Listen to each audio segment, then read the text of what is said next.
गजानन भगवान की जय, जगदम्बे मात की जय, शंकर भगवान की जय। वैशाख मास गणेश चौथ व्रत कथा प्रारंभ।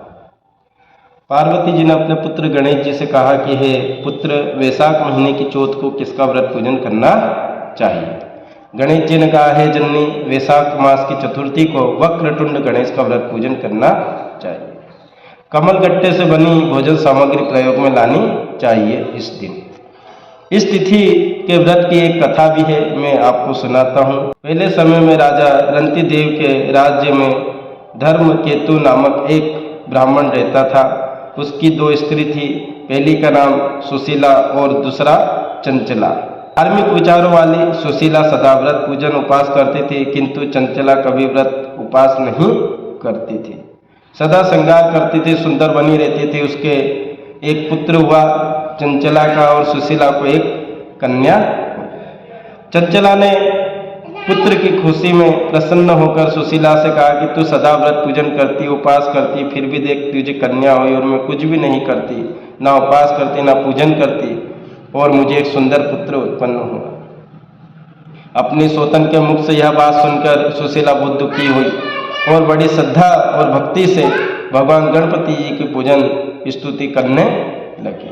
उसकी भक्ति से प्रसन्न होकर गणेश जी ने उसे स्वप्न में दर्शन दिए और कहा कि तेरे कन्या के मुख से मोती आदि रत्न निकलेंगे और बहुत शीघ्र ही तुझे एक सुंदर पुत्र उत्पन्न होगा।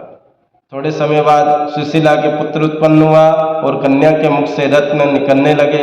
इस प्रकार सुशीला धनवान बन गई। धर्मकेतु कुछ समय बाद मृत्यु को प्राप्त हुआ। ब्राह्मण की मृत्यु के बाद चंचला घर की सब संपत्ति लेकर अलग हो गई। अपनी सौतन सुशीला के घर में अपार धन देखकर चंचला ईर्षा करने लगी। चंचला ने अवसर पाकर सुशीला की कन्या को कुएं में गिरा दिया। गणेश जी की कृपा से कुएं से बाहर आकर अपने घर को वह कन्या चली गई। कन्या को घर आया हुआ देखकर चंचला को बड़ा कौतूहल हुआ, आश्चर्य हुआ और गणेश जी की कृपा का यह फल जानकर सुशीला के चरणों में गिर पड़ी और अपने किए हुए पापों के लिए क्षमा मांगने लगी।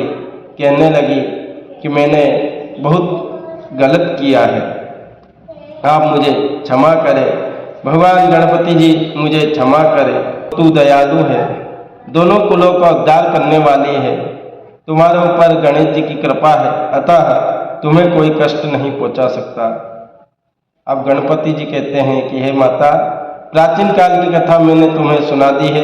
सो यह व्रत बहुत पुण्य देने वाला है।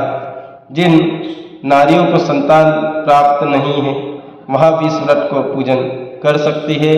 यह व्रत पूजन धन संपत्ति और संतान की वृद्धि करने वाला है। बोल गजानन गणपति भगवान की